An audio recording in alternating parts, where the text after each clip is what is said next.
O que são o céu e o inferno? Você carrega o céu e o inferno com você.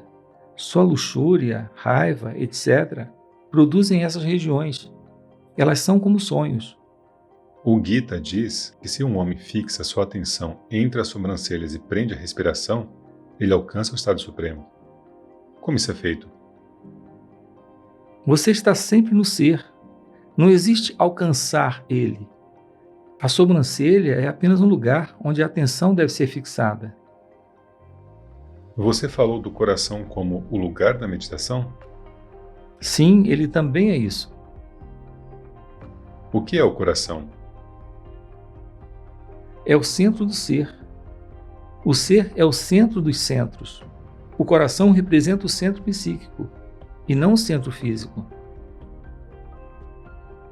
O termo Gnana é sabedoria realizada. O mesmo termo é usado para um método também. Por quê? Inanna inclui o método também, porque ele por fim resulta em realização. Um homem deve se dedicar a ensinar seu conhecimento, mesmo que imperfeito? Se o seu parápita for assim. No capítulo 7º, Arjuna pergunta se karma é um método ou sadhana. Krishna responde que ele é, se for feito sem o senso de fazedor. Assim, as escrituras tanto aprovam quanto negam o karma. O karma desaprovado por elas é aquele que é feito com o senso de fazedor. Não deixe o karma, você não pode fazer isso. Abandone o senso de fazedor. O karma continuará automaticamente, ou o karma o deixará. Se o karma for sua sina, de acordo com o parábdha, ele certamente será feito, quer você queira ou não. Se o karma não for sua sina, ele não será feito, mesmo que você se envolva atentamente nele. Janaka, Suka e outros iluminados também estavam em atividade, mas sem ego. O karma pode ser feito por fama ou pode ser feito altruisticamente e pelo bem público. No entanto, mesmo assim, eles querem aplausos. Então, isso é realmente egoísta. Qual é aquela única coisa que, se for conhecida, acaba com todas as dúvidas? Conheça o duvidador. Se o duvidador for contido, as dúvidas não surgirão. Aqui, o duvidador é transcendente. Além disso, quando o duvidador deixar de existir, não haverá dúvidas surgindo. De onde elas surgirão? Todos são inanes, jivamuktas. Eles só não estão cientes do fato. As dúvidas devem ser arrancadas. Isso significa que o duvidador deve ser arrancado. Aqui, o duvidador é a mente. Qual é o método? Quem sou eu é a investigação. Nós podemos realizar japa? Por que você pensa, eu sou isso? Investigue e os pensamentos cessarão. O que é, ou seja, o ser, será revelado como o resíduo inevitável. O Hatha Yoga é necessário? Ele é um dos auxílios. Não que seja sempre necessário, depende da pessoa. Vichara supera o pranayama. No Yoga Vashita, Shudala aconselha Vichara para matar o ego. A realidade pode ser alcançada, firmando-se ao prana ou ao intelecto. Hatha Yoga é o primeiro, Vichara é o último. Existe alguma individualidade para o Gnani após a realização? Como ele pode manter a individualidade? Eu medito pensando, isso não, isso não. Isso não é meditação. Encontre a fonte. Você deve alcançar a fonte sem falha. O falso eu desaparecerá e o eu real será realizado. O primeiro não pode existir separado do último. Por favor, me instrua sobre como a mente pode ser controlada. Existem dois métodos. O primeiro é ver o que a mente é, então ela se acalma. O segundo é fixar sua atenção em algo, então a mente permanece quieta. O questionador repetiu a questão para maior elucidação. A mesma resposta foi devolvida com um pouco mais acrescentado. O questionador não pareceu satisfeito. Então outro visitante perguntou: homens do mundo que somos, nós temos um tipo ou outro de sofrimento e não sabemos como superá-lo. Nós rezamos para Deus e ainda não estamos satisfeitos. O que podemos fazer? Confie em Deus? Nós nos rendemos, mas ainda não há ajuda. Sim, se vocês se renderem, vocês devem ser capazes de obedecer à vontade de Deus e de não se queixarem do que possa não os agradar. As coisas podem vir a ser de forma diferente do que elas aparentam. A aflição muitas vezes leva os homens à fé em Deus. Mas nós somos mundanos. Há a esposa, há os filhos, os amigos e os parentes. Nós não podemos ignorar a existência deles e nos resignar à vontade divina sem manter um pouco da personalidade em nós. Isso significa que você não se rendeu como professado por você. Você só deve confiar em Deus. Eu li o livro de Brunton, A Índia Secreta, e fiquei muito impressionado com o último capítulo, onde ele diz que é possível estar consciente sem pensar. Eu sei que se pode pensar permanecendo esquecido do corpo físico. Pode-se pensar sem a mente? É possível ganhar aquela consciência que está além dos pensamentos? Sim, existe apenas uma consciência que subsiste nos estados de vigília, sonho e sono. No sono não há eu. O pensamento eu surge ao acordar, e então o mundo aparece. Onde estava esse eu no sono? Ele estava lá ou não? Ele deve ter estado lá também, mas não do modo que você sente agora. O presente é apenas o pensamento eu, enquanto o eu adormecido é o eu real. Ele subsiste do princípio ao fim. Ele é a consciência. Se ele for conhecido, você verá que ele está além dos pensamentos. Podemos pensar sem a mente? Os pensamentos podem ser como qualquer outra atividade, não perturbadores para a consciência suprema. Pode-se ler as mentes dos outros? O mestre, como sempre, disse a ele para encontrar o seu ser, antes de se preocupar com os outros. Onde estão os outros separados do próprio ser? Como nós correlacionaremos a experiência superior com a experiência inferior, ou seja, a experiência espiritual com os assuntos mundanos? Existe apenas uma experiência. O que são as experiências mundanas, exceto aquelas construídas sobre o falso eu? Pergunte ao homem mais bem-sucedido do mundo se ele conhece o seu ser. Ele vai dizer não. O que alguém pode conhecer sem conhecer o ser? Todo conhecimento mundano é construído sobre essa base frágil. Como conhecer o eu real como distinto do falso eu? Existe alguém que não tenha consciência de si mesmo? Cada um conhece, mas ainda assim não conhece o ser. Um estranho paradoxo. Se for feita a investigação a respeito da existência da mente, se descobrirá que a mente não existe. Isso é controle da mente. Do contrário, se a mente é tomada como existente e se alguém procura controlá-la, isso equivale à mente controlar a mente, assim como um ladrão se tornando um policial para pegar o ladrão, ou seja, ele mesmo. A mente persiste dessa maneira sozinha, mas ilude a si mesma. O Sr. Ekanath Rao, engenheiro, perguntou a Sri Bhagavan se a solidão é necessária para Vichara. Há solidão em toda parte. O indivíduo é solitário sempre. O seu trabalho é descobri-la dentro e não buscá-la fora. O mundo rotineiro nos distrai. Não se permita ser distraído. Investigue para quem existe a distração. Ela não vai afligi-lo depois de um pouco de prática. Mesmo a tentativa é impossível. Faça, e não será tão difícil. Mas a resposta não vem para a busca interna. O investigador é a resposta, e nenhuma outra resposta pode vir. O que vem de novo não pode ser verdadeiro. O que sempre é verdadeiro. Um visitante falou: o caminho da realização é difícil. Os assuntos mundanos são fáceis de entender, enquanto esse não é. Sim, a mente sempre busca conhecimento externo, deixando de lado o seu próprio conhecimento interno. Ficar um dia com Sri Bhagavan é bom. 2 dias é melhor.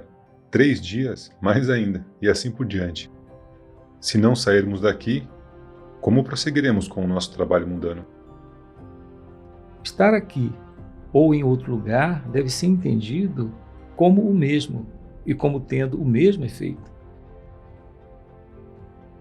Depois de ouvir a versão malayala do Upadesa Saram cantada, o Sr. Ramachandra perguntou, de uma maneira caracteristicamente pouco sofisticada, sobre a mente, concentração e controle. A mente é apenas a identidade do ser com o corpo. É um ego falso que é criado. Ele, por sua vez, cria fenômenos falsos e parece se mover neles. Tudo isso é falso. O ser é a única realidade. Se a identidade falsa desaparece, a permanência da realidade se torna evidente. Isso não significa que a realidade não existe aqui e agora. Ela está sempre aí e é eternamente a mesma. Ela também está na experiência de todos, pois cada um sabe o que cada um é. Quem é ele? Subjetivamente, quem sou eu? O falso ego está associado aos objetos. Esse próprio ego é o seu próprio objeto. A objetividade é a falsidade. Apenas o sujeito é a realidade. Não se confunda com o objeto, ou seja, o corpo. Isso dá origem ao falso ego como um resultado do mundo e seus movimentos nele, com a miséria resultante. Não pense em si mesmo como isso, aquilo ou alguma coisa, como fulano de tal ou como tal e tal. Só abandone a falsidade. A realidade se revelará. As escrituras dizem que o ser é Nityasida, sempre presente, e ainda falam da remoção da gnana, ignorância. Se o ser é Nitya, sempre e Siddha, presente, como pode haver agnana, ignorância? Para quem é a agnana, a ignorância? Isso é uma contradição. Mas essas afirmações são para orientar o buscador sério no caminho correto. Ele não compreende prontamente a única verdade, se mencionada em palavras simples, como na expressão nem tu, nem eu, nem esses reis. Ser Krishna declarou a verdade, mas Arjuna não pôde entendê-la. Mais tarde, Krishna diz claramente que as pessoas o confundem com o corpo, enquanto na realidade ele não nasceu, nem ele morrerá. Todavia, Arjuna precisa da Gita inteira para que a verdade fique clara para ele. Olhe, o ser é apenas ser. Não ser isso ou aquilo, é simples ser. Seja, e haverá o fim da ignorância. Indague, para quem é a ignorância? O ego surge quando você acorda do sono. No sono profundo, você não diz que está dormindo e que vai acordar, ou que está dormindo por tanto tempo. Mas ainda assim você está lá. Somente quando está acordado você diz que você dormiu. A sua vigília também abrange o sono nela. Perceba a sua pura existência. Que não haja confusão com o corpo. O corpo é o resultado dos pensamentos. Os pensamentos vão atuar como de costume, mas você não será afetado. Você não estava preocupado com o corpo quando adormecido. Você pode permanecer sempre assim. Como alguém pode conciliar essa atividade com o ganho de salário, que é uma necessidade para pessoas mundanas? As ações não formam escravidão. A escravidão é apenas a falsa noção. Eu sou o fazedor. Abandone esses pensamentos. e deixe o corpo e os sentidos desempenharem seu papel, sem impedimentos pela sua interferência. Um visitante expressou sua preocupação com a miséria do mundo e sua opinião de que a busca pelo ser parecia egoísta no meio de ambientes tão sofredores. A sua solução parecia ser o trabalho desinteressado.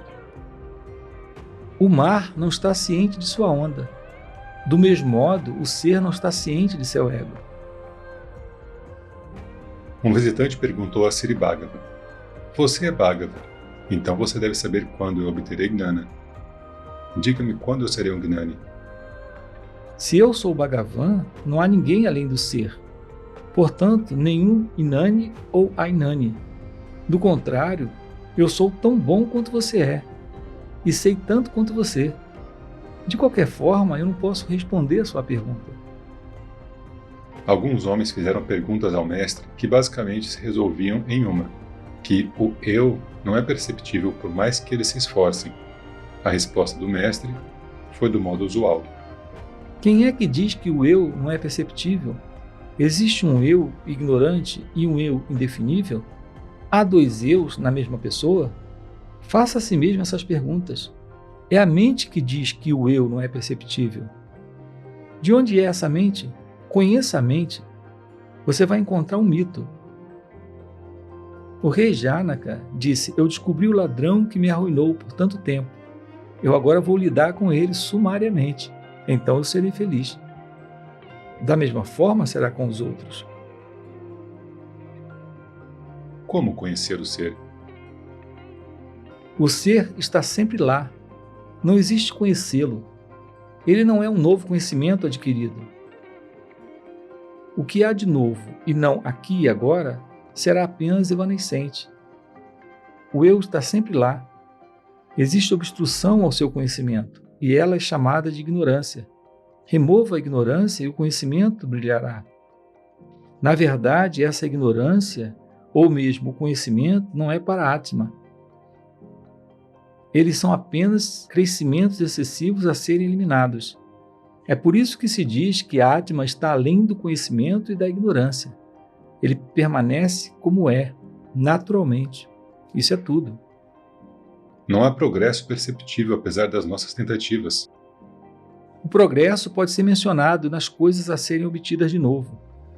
Enquanto aqui, ele é a remoção da ignorância e não a aquisição de conhecimento. Que tipo de progresso pode ser esperado na busca do ser? Como remover a ignorância? Enquanto deitado na cama em Tiruvannamalai, você sonha em seu sono que você se encontra em outra cidade. A cena é real para você. O seu corpo permanece aqui em sua cama, em um quarto. Uma cidade pode entrar em seu quarto? Ou você poderia ter deixado esse lugar e ido a outro lugar, deixando o corpo aqui? Ambos são impossíveis. Portanto, você estar aqui e ver outra cidade são ambos irreais. Eles parecem reais para a mente. O eu do sonho logo desaparece. Então, outro eu fala sobre o sonho. Esse eu não estava no sonho. Ambos os eus são irreais. Há o substrato da mente, que continua o tempo todo dando origem a tantas cenas. Um eu surge a cada pensamento, e com o desaparecimento desse pensamento, aquele eu também desaparece. Muitos eus nascem e morrem a todo momento. A mente subsistente é o verdadeiro problema. Este é o ladrão, de acordo com Janaka. Encontre-o e você será feliz. Sri Bhagavan leu do Prabhupada Bharata um ditado de Kabir. Todos sabem que a gota se funde no oceano, mas poucos sabem que o oceano se funde na gota. Isso é para Bhakti. Um jovem brahmane de 25 anos de idade visitou o mestre. Quando viu o mestre, ele ficou histérico e gritou: "Você é Deus, você é Parabrahma, você é meu pai, pai, salve-me", e assim por diante. A sua histeria aumentou. Ele bateu no peito violentamente, alternadamente com as duas mãos, gritando Shivoham, Shivoham. Então ele gritou novamente, rangendo os dentes histericamente: "Eu vou erradicar o materialismo", como se estivesse esmagando o materialismo entre seus dentes. Então ele pediu: dê-me poder, ou eu vou. Ele começou a estrangular a si mesmo. Quando gentilmente removido por outros, ele caiu prostrado diante de Srivagava, dizendo: eu me refugiarei aos pés de meu pai. Pai, você é Parthasarathi, eu sou Arjuna. Vamos eliminar o materialismo.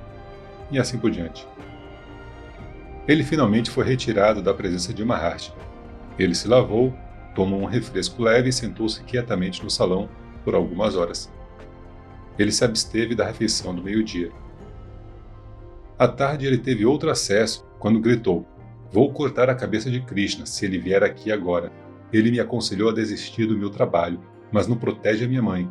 Ou que ele corte minha cabeça. E assim por diante. Depois de algumas horas de silêncio, Srivagava pediu ao Sr. K.L. Sarma para ler uma parte do seu comentário sobre a verdade revelada. A essência desse comentário é que as pessoas, incapazes de ajudarem a si mesmas, pedem poderes divinos para serem utilizados para o bem-estar humano. Isso é semelhante à história de um homem aleijado que vociferou, dizendo que dominaria o inimigo se fosse ajudado por suas pernas. A intenção é boa, mas não há senso de proporção. Ao ouvir a leitura, o jovem de repente ficou de pé num salto, saudando Srivagava e dizendo: pai, eu estava errado, perdoe-me, ensine-me, eu obedecerei ao que você disser, e assim por diante. Então, novamente à noite, ele se prostrou dizendo: eu me rendo. Um homem perguntou: a minha mente permanece clara por 2 ou 3 dias e fica lenta nos 2 ou 3 dias seguintes. E assim isso se alterna. Ao que isso se deve? Isso é bastante natural. É o jogo do brilho sattva, atividade rajas e escuridão tamas, se alternando. Não lamente por tamas, mas quando o sattva entrar em jogo, segure-o firmemente e faça o melhor dele.